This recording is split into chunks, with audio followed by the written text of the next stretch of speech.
Bismillahirrahmanirrahim. On engendre maintenant le deuxième chapitre dans le module de cytologie. On va traiter les organites et on va commencer notre démarche de l'extérieur vers l'intérieur.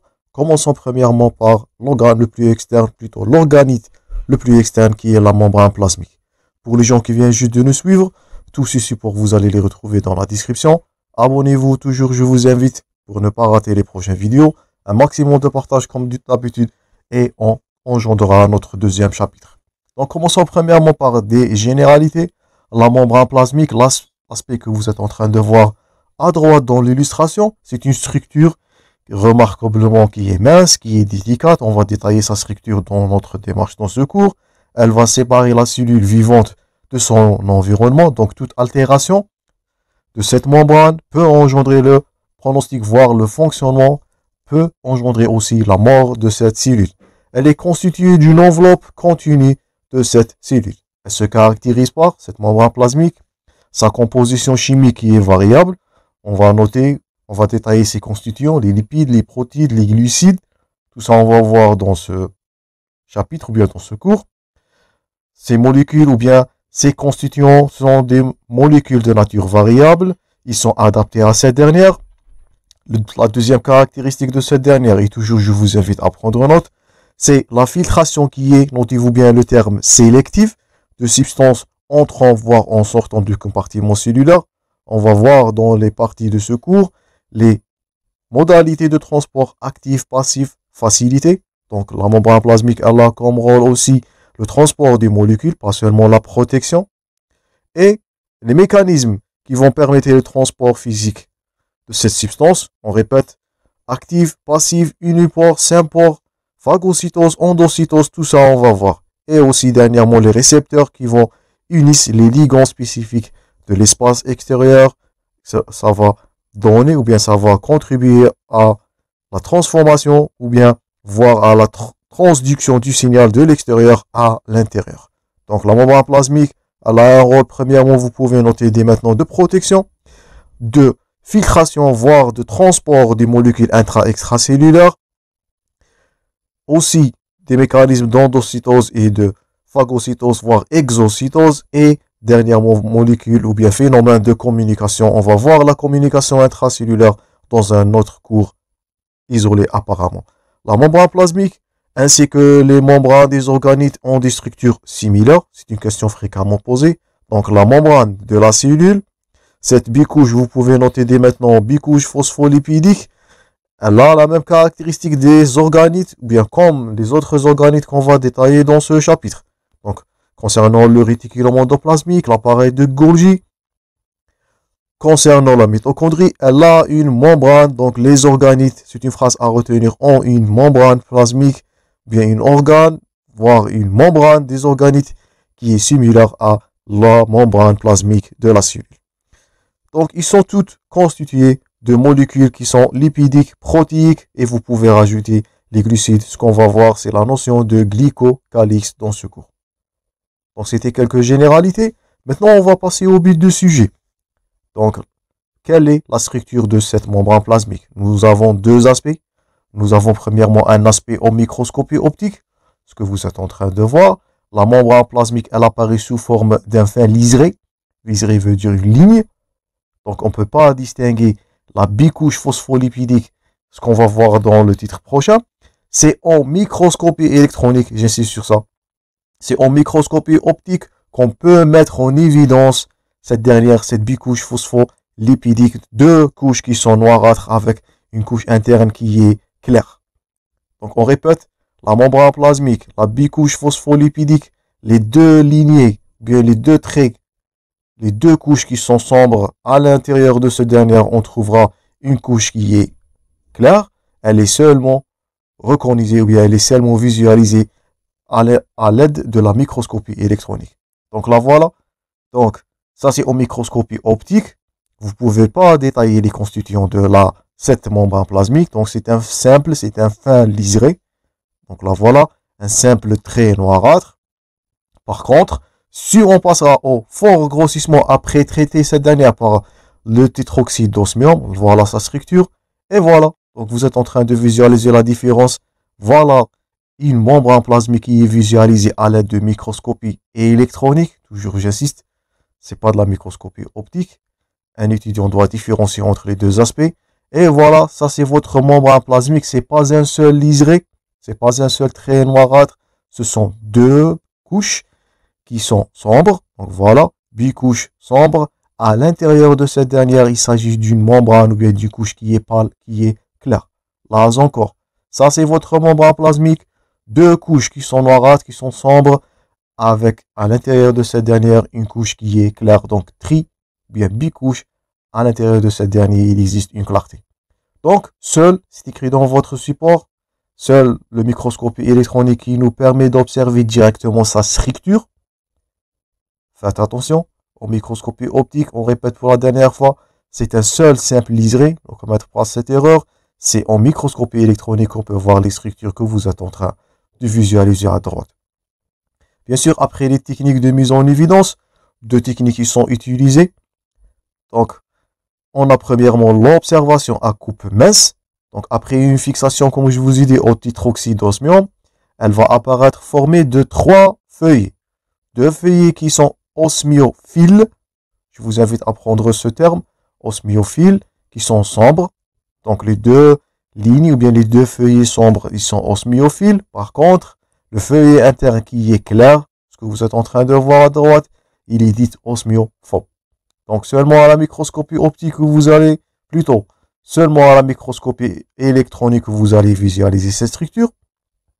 Vous allez voir trois couches, deux qui sont osmiophiles ou bien hydrophiles, vous allez voir ça, qui sont noirâtres, qui sont sombres, et une qui est osmiophobe ou bien qui est hydrophobe et qui est claire. Cette membrane plasmique a une épaisseur qui ne dépasse pas les 75 angstroms.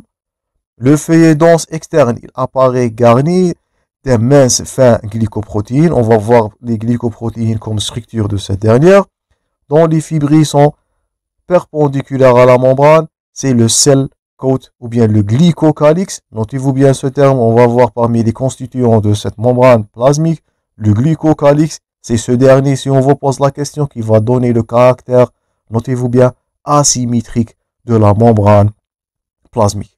Donc voilà une membrane plasmique. Donc ce sont bicouches phospholipidiques, deux qui sont osmiophiles, voire hydrophiles, une qui est osmiophobe, voire hydrophobe. Et si on vous pose la question, elle n'est pas symétrique, elle est asymétrique due à cette structure que vous êtes en train de visualiser là. Ça, c'est votre glycocalyx ou bien votre cell coat, il est à base glycosaccharidique. J'espère que c'est clair jusqu'à maintenant et j'espère que vous êtes en train de noter tous les points forts concernant ce cours qui est très important. Donc là, voilà, c'est écrit dans votre support. Ce dernier, ce glycocalyx, il est responsable de la symétrie de la membrane. J'espère que vous allez vous souvenir de cette notion.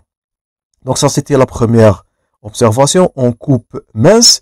Il existe d'autres méthodes, on va voir ça. Donc c'est le cryodécapage.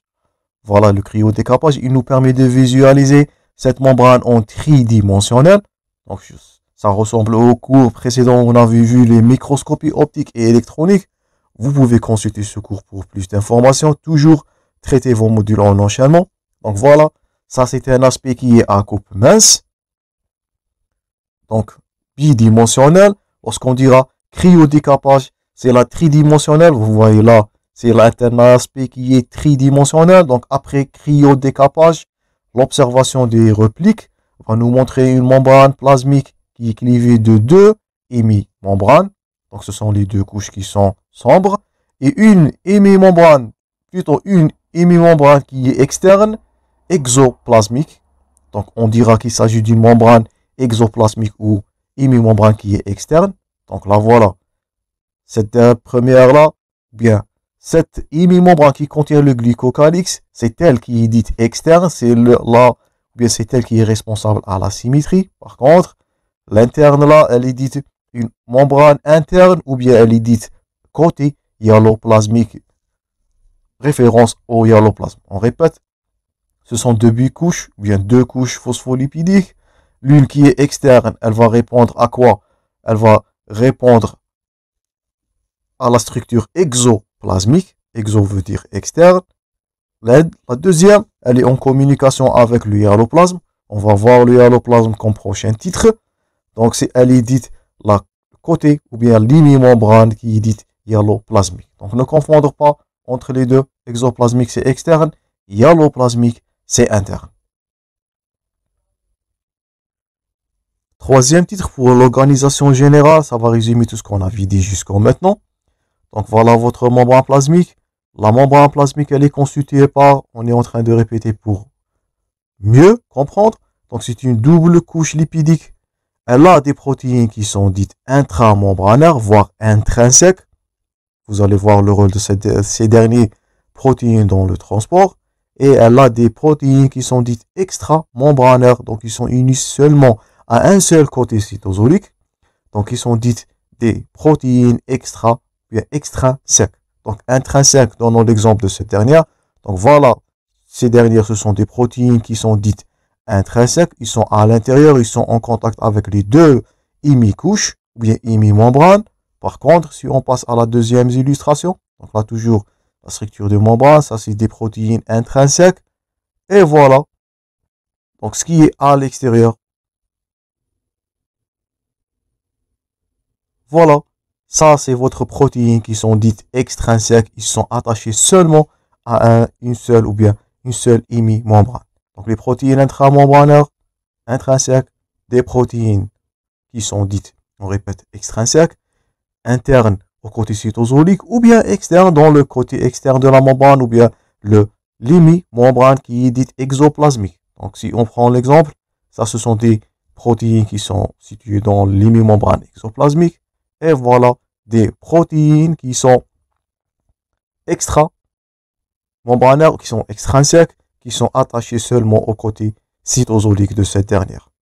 Et bien sûr, la notion là très importante, c'est le cell coat ou bien le glycocalyx. Il est constitué par un feutrage de fibrilles.